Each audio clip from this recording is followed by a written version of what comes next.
اصل معراج کیا ہے؟ معراج پیغمبر بے پناہ مضمون ہے. اس کی بلندیاں، اس کی گہرائیاں، اس کے ابعاد کسی بشر میں طاقت نہیں ہے کہ وہ بیان کر سکے.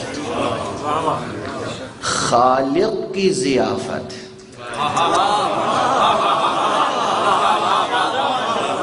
کس میں سکت ہے جو بیان کر سکے؟ یا خود خالق بیان کرے،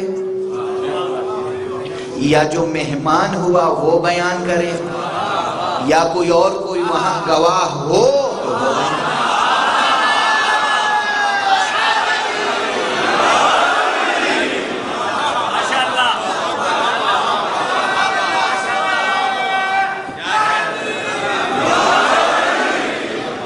خالق کی ضیافت.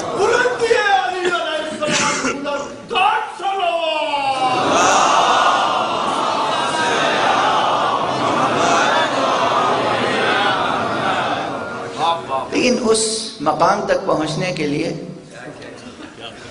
گفتگو کا آغاز دیکھیے. وَالنَّجْمِ إِذَا هَوَىٰ، قسم ہے ستارے کی جب وہ ٹوٹ کے گرے. ادبی صنعتوں میں، صنائع کلام میں، بدائع و صنائع میں شاعر تشریف فرمائیں، عارف سخن، افتخار فن، جناب افتخار عارف صاحب تشریف فرمائیں، اور شعراء اہل بیت تشریف فرمائیں. ابھی آپ ان کا کلام سن رہے تھے. صنائع و بدائع میں کبھی صنعت تضاد سے کام لیا جاتا ہے، کبھی صنعت جناس سے کام لیا جاتا ہے جسے صنعت تجنیس کہتے ہیں، کبھی صنعت مقابلہ سے کام لیا جاتا ہے.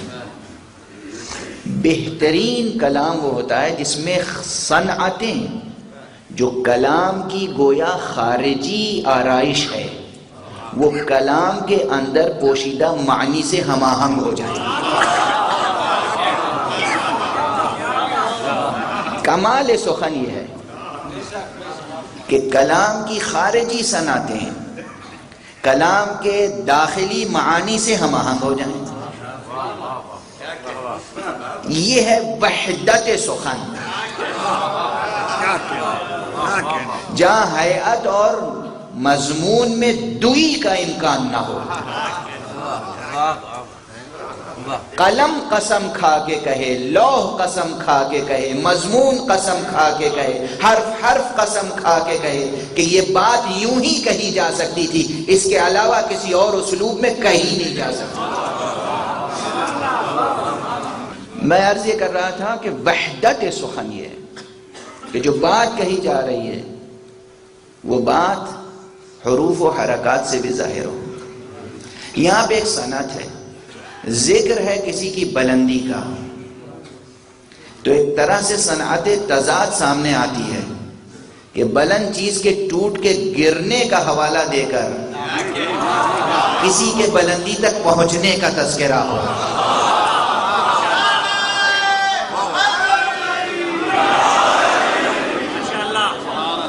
وَالنَّجْمِ إِذَا هَوَىٰ،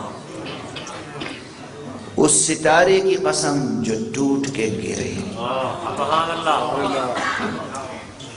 اور اس لفظ ہوا میں بھی عجب ہوا باندھی ہے.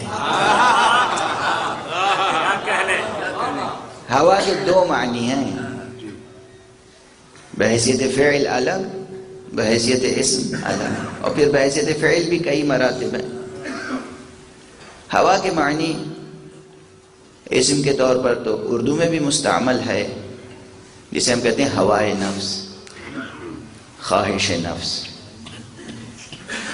اور ہوائے نفس کو ہوائے نفس کیوں کہتے ہیں؟ کیونکہ ہماری خواہشیں ہمارے نفس کو مقام میں استقامت سے ہٹا دیتی ہیں، اس مقام سے گرا دیتی ہیں. اگر انسان خواہش نفس کا پابند ہو جائے تو بس قدم لڑکھڑانے لگتے ہیں، لغزش ہوتی ہے. اس کو کہتے ہیں ہوائے نفس. فلاں شخص تو بس ہوائے نفس کا تابع ہے. ہوائے نفس کا جو تابع ہوگا وہ کبھی بلندیوں تک نہیں پہنچ سکتا. فعل کے اعتبار سے ہوا کے کئی معنی ہیں. ایک معنی یہ ہے کہ ستارے کا ٹوٹ کر گرنا. وَالنَّجْمِ إِذَا هَوَى، قسم ہے ستارے کی جب وہ ٹوٹ کر گرے. مَا ضَلَّ صَاحِبُكُمْ وَمَا غَوَى، دوسرے فقرے میں شان حبیب کبریا بیان ہو رہی ہے. اس امام المرسلین اور خاتم النبیین کی شان بیان ہو رہی ہے. ما ضل صاحبکم وما غوا، یہاں دو فعل استعمال ہوئے ہیں، ایک ضل ایک غوا. تمہارا یہ صاحب، تمہارا یہ آقا، تمہارا یہ مولا، یہ ہمارا پیغمبر، یہ نہ بہکا نہ بھٹکا. دو لفظ ہیں، نہ بہکا نہ بھٹکا. یہ دو لفظیں کیوں استعمال کی گئی؟ دونوں میں کچھ فرق ہوگا تب نا. واللہ کے معنی الگ ہوں گے، غوا کے معنی الگ ہوں گے. واللہ کہتے ہیں انسان اگر بے اختیار اس کے قدموں میں لغزش ہو جائے، راہ گم کر دے، تو واللہ کے ضمن میں آتا ہے. غوا کے معنی یہ ہے کہ جان بوجھ کر راستے سے ہٹا. یہ مقام عصمت کبرائے مصطفیہ کا بیان ہے. ملت اسلامیہ بیدار ہو کر سنیں. پروردگار عالم فرما رہا ہے کہ ثبات قدم مصطفیٰ یہ ہے، تارا اپنی جگہ سے ٹوٹ سکتا ہے، مصطفیٰ کا قدم ڈگمگا نہیں سکتا.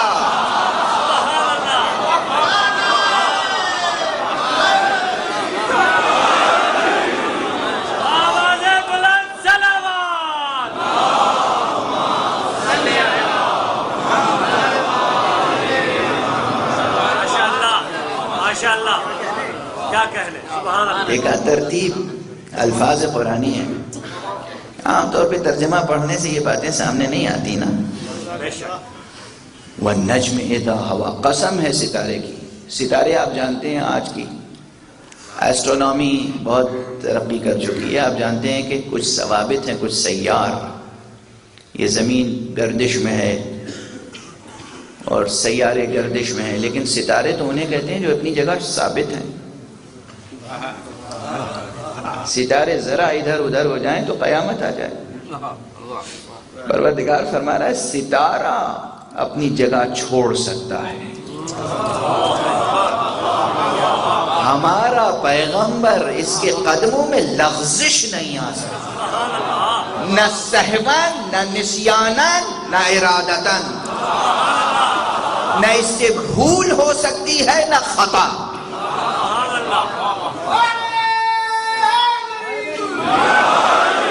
وہ پورا مکتب فکر جو رسول کو مجتہد کے درجے پہ لے آتا ہے، پورا مکتب فکر ہے. رسول بھی اجتہاد کیا کرتے تھے. رسول نے اللہ کی اس آیت کی روشنی میں استنباط کیا، اجتہاد کیا. گویا جیسے ہم اجتہاد کرتے ہیں ویسے رسول اجتہاد کرتے تھے. اور پھر یہاں تک پیدا ہو گئے ہیں افراد کہ نعوذ باللہ وہ کہتے ہیں رسول سے بھی اجتہادی خطا ہو سکتی ہے. یا مستقل ایک مکتب ہے کہ جی ہم معصوم تو سمجھتے ہیں، مگر معصوم کے معنی یہ ہے کہ بھول ہو سکتی ہے، سہو ہو سکتا ہے. اور ہمارے یہاں نعوذ باللہ پروردگار فرما رہا ہے ستارہ اپنی جگہ سے ٹوٹ کے گر سکتا ہے. میرے مصطفیٰ کو نہ بھول لاحق ہو سکتی ہے، نہ سہو ہو سکتا ہے، نہ نسیان ہو سکتا ہے، نہ وہ بہک سکتا ہے، نہ بھٹک سکتا ہے.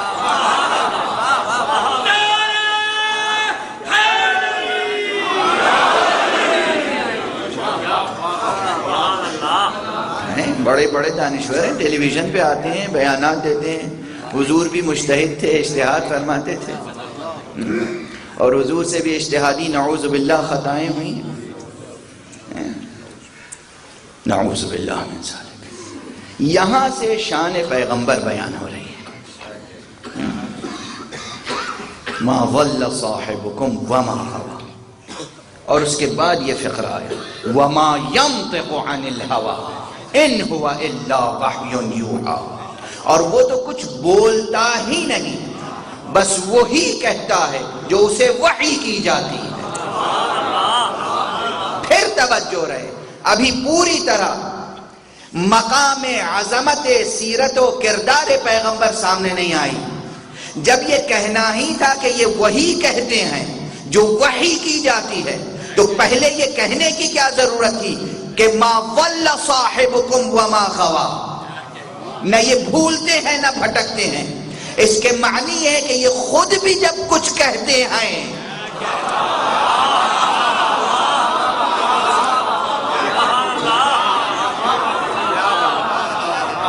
جو الفاظ وحی نہیں ہوتے، آپ کہتے ہیں قرآن الفاظ وحی ہیں، قرآن جب سناتے ہیں پیغمبر تو وہی سناتے ہیں جو وحی ہوتی ہے۔ قرآن سے ہٹ کر جو کچھ پیغمبر نے کہا پہلے جملے میں اس کی ضمانت دے دی گئی۔ قرآن تو جو میں بھیجتا ہوں وہی تم تک منتقل کرتے ہیں، قرآن کے علاوہ جو کہتے ہیں اس میں بھی شان یہ ہے کہ نہ بہکتے ہیں نہ بھٹکتے ہیں۔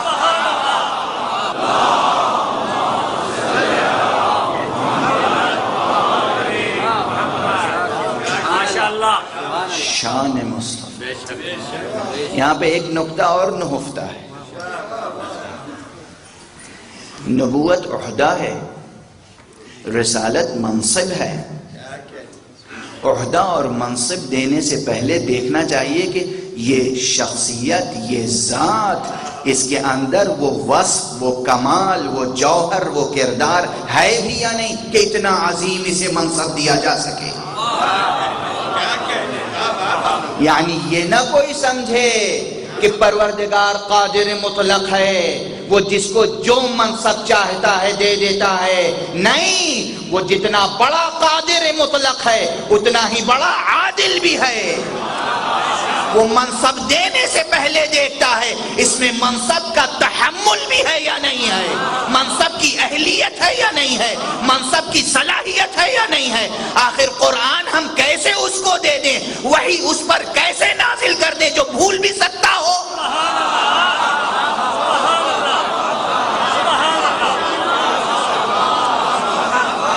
ہم کیسے اس پر وحی نازل کر دیں؟ صلوات پڑھ لیجئے محمد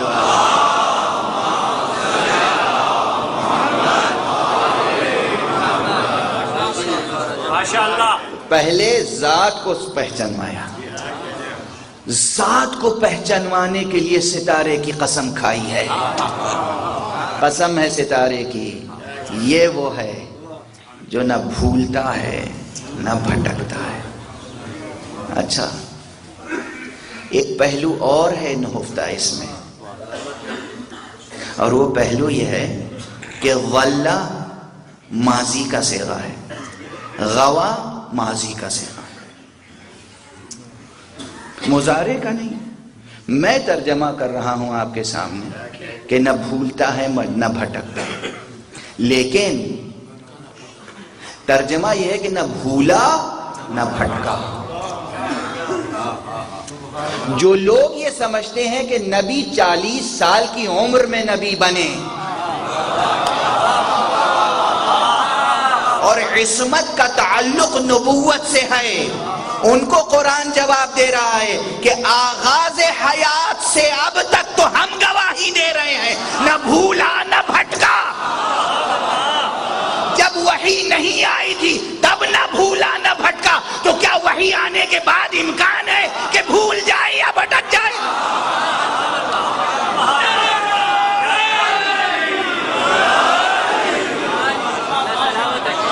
ایک صلوات پڑھ دیجئے محمد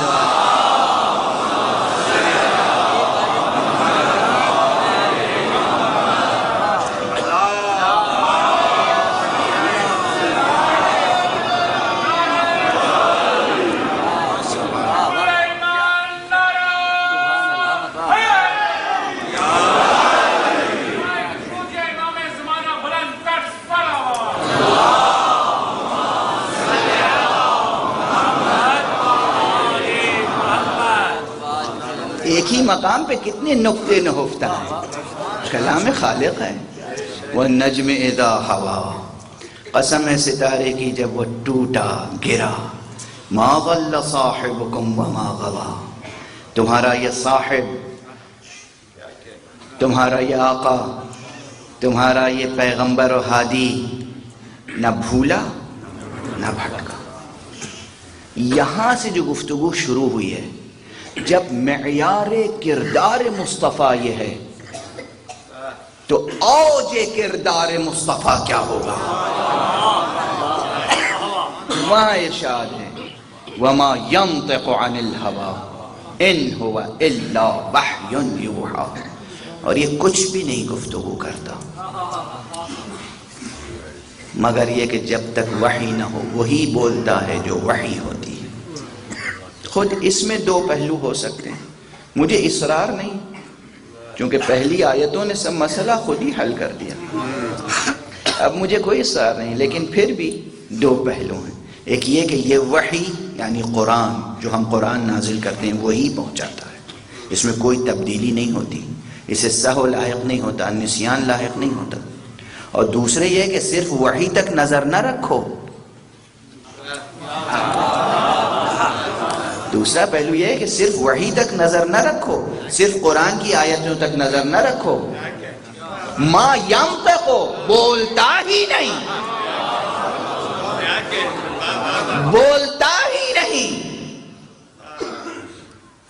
عن الہوی، اپنی خواہش نفس سے، یعنی جب یہ خود بھی بولتا ہے، بولتا خود ہے، خواہش ہماری ہوتی ہے.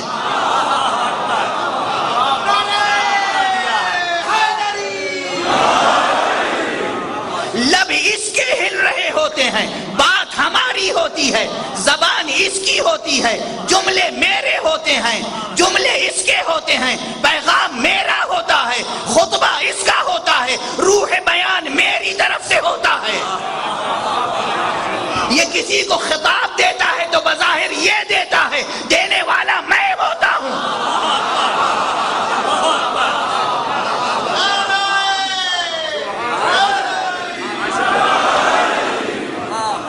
ما ینطق عن الہوی، اپنی خواہش نفس سے یہ گفتگو نہیں کرتا.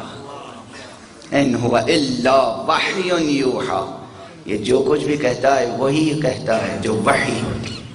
وحی کی قسمیں ہیں، یہیں پر وحی کی قسموں پہ گفتگو ہو سکتی ہے، لیکن گفتگو پھر دوسرے رخ پر چلی جائے گی. یہاں سے گفتگو کا آغاز ہے کہ مقام رسالت یہ ہے، رسول یہ ہے، خاتم النبیین یہ ہے، امام المرسلین یہ ہے، عصمت کبریٰ یعنی یہ.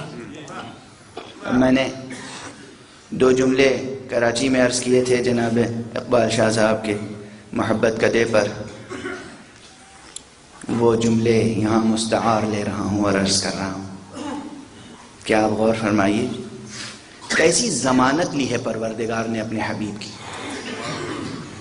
اس پورے جسم انسانی میں سب سے آسان چیز جس سے لغزش لاحق ہو سکتی ہے وہ بس دو چیزیں ہیں. ہاتھ بے ارادہ ایسے نہیں اٹھتا، قدم بے ارادہ ایسے نہیں اٹھتے، لیکن جو بے ارادہ کبھی کبھی چیز ہو جاتی ہے وہ دو چیزیں ہیں، ایک ہے زبان، ایک ہے نظر.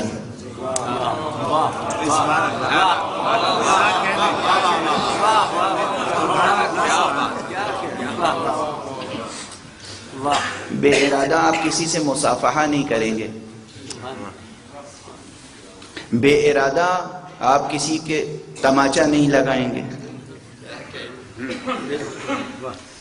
جسم انسانی کی خصوصیت ہے، اگر خس و خاشاک اڑتا ہوا کوئی تنکا آنکھ کی طرف آ رہا ہے تو خود بخود ہاتھ اٹھے گا.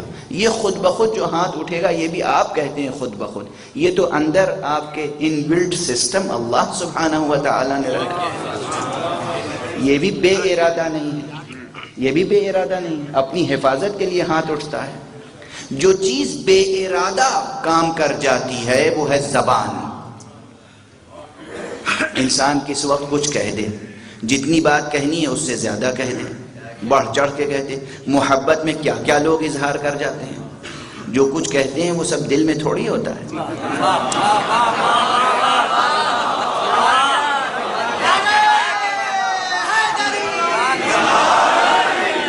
یا غصہ ہو، کسی پہ غصہ ہو، اب غیظ و غضب کے عالم میں کیا کچھ نہیں کہہ دیتا آدمی، جو کچھ کہتا ہے وہ مین نہیں کرتا ہے، وہی مراد اور معنی اس کے نہیں ہوتے ہیں۔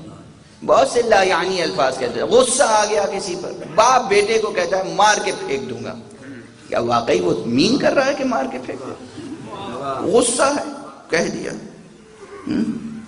کسی سے محبت ہے آپ کی، شوہر نے کہہ دیا اپنی بیوی سے کہ بھائی آج آپ کے یہاں مہمان آ رہے ہیں اور کھانا خوب عمدہ پکائیے گا، میں سونے میں تول دوں گا۔ کوئی تولتا ہے سونے میں؟ روزانہ بیچاری مظلوم خواتین ایسے بھولے بھالے وعدے پر محنت کیا کرتی، ترس آتا ہے۔ محبت اور غصے میں یہ زبان بے اختیار ہو جاتی ہے، اس زبان کی ضمانت جب خدا لے رہا ہے۔